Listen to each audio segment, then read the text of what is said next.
Podcast Network Asia.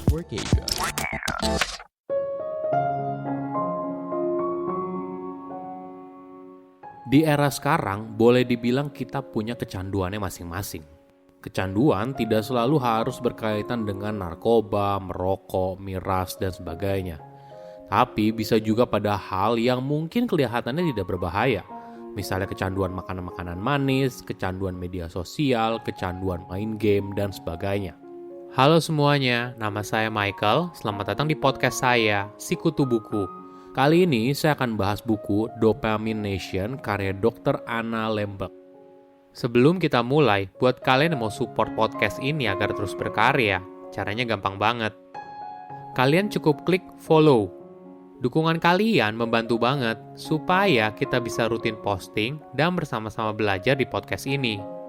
Buku ini membahas soal kecenderungan kita untuk mencari kenikmatan yang instan. Manusia pada dasarnya diprogram untuk mencari kenikmatan dan menghindari rasa sakit. Ini adalah insting alamiah yang berasal dari jutaan tahun yang lalu. Dimulai di masa manusia masih jadi pemburu, mencari makanan, pakaian, dan tempat tinggal setiap harinya. Namun di era sekarang, semua telah jauh berbeda. Kebutuhan dasar boleh dibilang sudah terpenuhi. Apapun yang kita mau, bisa dengan cepat kita penuhi. Ketika kita mau beli sesuatu, 2 jam kemudian barang sudah sampai. Ketika kita butuh informasi apapun, ketik di Google, dalam beberapa detik jawabannya keluar. Ini yang membuat kita dalam dunia yang kebanjiran dopamin, dan yang paling penting kita harus tahu bagaimana cara menyeimbangkannya. Saya merangkumnya menjadi 3 hal penting dari buku ini. Pertama, dunia yang penuh candu. Kita hidup di dunia yang berlebih. Makanan, informasi, shopping, media sosial, dan sebagainya. Misalnya, smartphone yang kita gunakan sehari-hari boleh dibilang memberikan digital dopamin bagi generasi sekarang. Para ilmuwan seringkali mengandalkan dopamin sebagai semacam mata uang universal untuk mengukur potensi kecanduan dari setiap pengalaman. Semakin banyak dopamin di jalur penghargaan otak, maka semakin ketagihan pengalaman tersebut. Nah, apa sih dopamin? Jadi, dopamin adalah neurotransmitter yang mengirim sinyal dari satu neuron ke neuron lainnya. Mungkin dopamin merupakan neurotransmitter terpenting untuk membuat kita merasakan kesenangan, motivasi, dan penghargaan. Dalam hal kecanduan, dopamin merupakan sesuatu yang biasanya digunakan dalam zat atau pengalaman tertentu. Ada sebuah percobaan yang dilakukan pada tikus. Di kepala mereka dipasang sebuah alat untuk mengukur jumlah dopamin yang dilepaskan sebagai respon terhadap beberapa jenis zat. Pada dasarnya, kita punya jumlah dasar dopamin yang dilepaskan oleh otak. Tapi ketika kita menelan zat tertentu atau terlibat dalam sebuah aktivitas tertentu, dopamin kita akan naik dan turun sebagai respon atas situasi tersebut. Sebagai contoh, coklat meningkatkan dopamin di atas garis dasar sekitar 50%. Hubungan intim sekitar 100%, nikotin sekitar 150%. Dan amfetamin, obat stimulan sistem saraf pusat yang digunakan untuk menangani Attention Deficit Hyperactivity Disorder atau dikenal dengan ADHD, sekitar 1000%.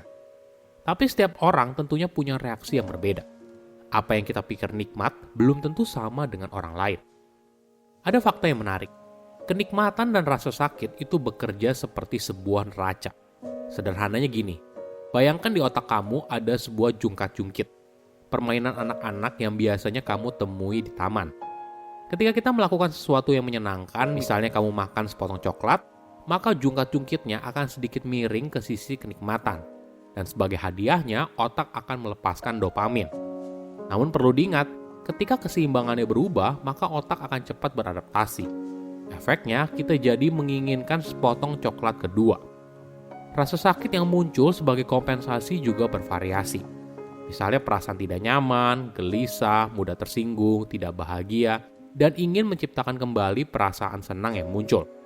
Lama-kelamaan, hal ini membuat kamu jadi ketagihan lagi dan lagi.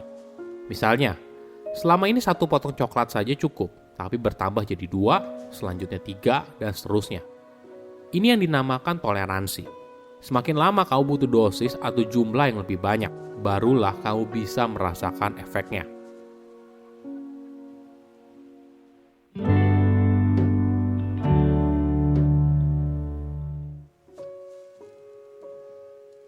Kedua, bagaimana kecanduan bekerja.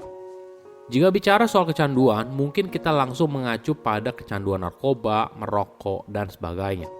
Padahal kecanduan itu juga bisa pada kecanduan main game, kecanduan pornografi, kecanduan judi, dan sebagainya. Efek yang terjadi juga sama, namun perlu kita pahami, pemicunya bukan hanya dari zat atau perilaku tertentu, tapi juga tanda yang berkaitan.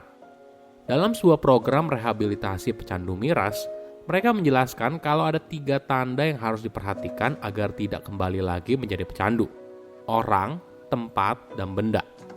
Ibaratnya gini, walaupun kamu sudah berkomitmen untuk tidak minum miras lagi, tapi apabila kamu masih bergaul dengan teman yang suka minum atau berada pada lingkungan di mana miras tersedia, mungkin saja kamu pada akhirnya bisa kembali mengkonsumsi miras. Dalam ilmu neuroscience, hal ini dikenal sebagai pembelajaran cue-dependent learning, atau kata lainnya adalah pengkondisian klasik Pavlovian. Seorang ilmuwan pemenang hadiah Nobel dalam fisiologi atau kedokteran pada tahun 1904 bernama Ivan Pavlov mendemonstrasikan seekor anjing yang refleks mengeluarkan air liur ketika disajikan sepotong daging.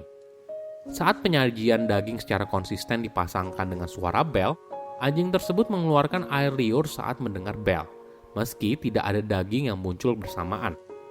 Kenapa?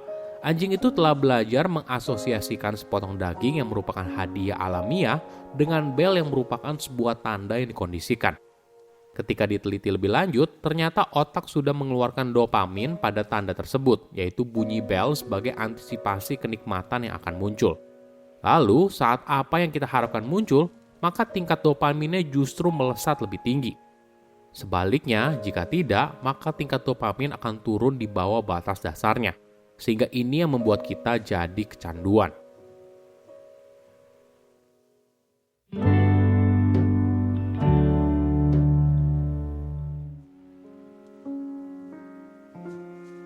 Ketiga, tips berhenti kecanduan. Bagaimana caranya untuk keluar dari kecanduan? Mungkin hal yang paling penting adalah berhenti berlari dari apapun yang coba kamu hindari dan hadapi dengan percaya diri. Tentunya perjalanan untuk keluar dari situasi ini tidak mudah dan panjang. Kamu harus yakin, walaupun apa yang kamu lakukan saat ini belum kelihatan hasilnya, tapi semuanya akan membantu menciptakan masa depan yang lebih baik. Mungkin analoginya gini, kamu sedang berjalan di sebuah terowongan yang gelap dan menyalakan setiap obor yang kamu temui. Hanya ketika kamu melihat ke belakang, kamu baru sadar kalau apa yang kamu lakukan bermanfaat dan membuat terowongan menjadi terang. Tips lain yang menarik adalah dengan mengikat diri.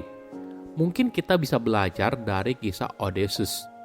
Suatu hari dalam perjalanan pulang dari perang Trojan, mereka berhasil melewati laut yang penuh dengan siren. Diceritakan, siren adalah makhluk setengah wanita setengah burung yang punya suara indah tapi mematikan. Banyak pelaut meninggal akibat kapalnya menjadi karam berkat godaan suara siren yang merayu mereka untuk menabrakkan kapalnya ke tebing berbatu yang berada di pulau terdekat. Cara satu-satunya agar bisa selamat adalah para pelaut tidak boleh mendengar nyanyian siren. Odysseus lalu memerintahkan para pelautnya untuk memakai lilin tawon lebah di telinga mereka dan mengikat dia di tiang kapal agar dirinya masih mendengar suara siren tapi tidak bisa melakukan apa-apa. Dari cerita ini, kita belajar untuk menahan diri dari godaan. Kita harus belajar memberi jarak antara diri kita dan godaan yang bisa membuat kita kecanduan. Hal ini penting karena tekad di dalam diri merupakan sumber daya yang terbatas. Kita tidak bisa menggunakannya terus-menerus untuk menahan diri. Lama-kelamaan akan jebol juga. Jadi ibaratnya, kita harus bisa mengikat diri kita agar biarpun kita tergoda, kita tidak bisa melakukan apa-apa untuk mengakses apa yang membuat kita kecanduan. Saya undur diri, jangan lupa follow podcast Sikutu Buku. Bye-bye.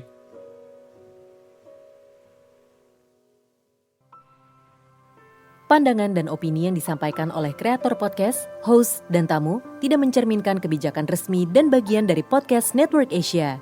Setiap konten yang disampaikan mereka di dalam podcast adalah opini mereka sendiri dan tidak bermaksud untuk merugikan agama, grup etnik, perkumpulan, organisasi, perusahaan, perorangan, atau siapapun dan apapun.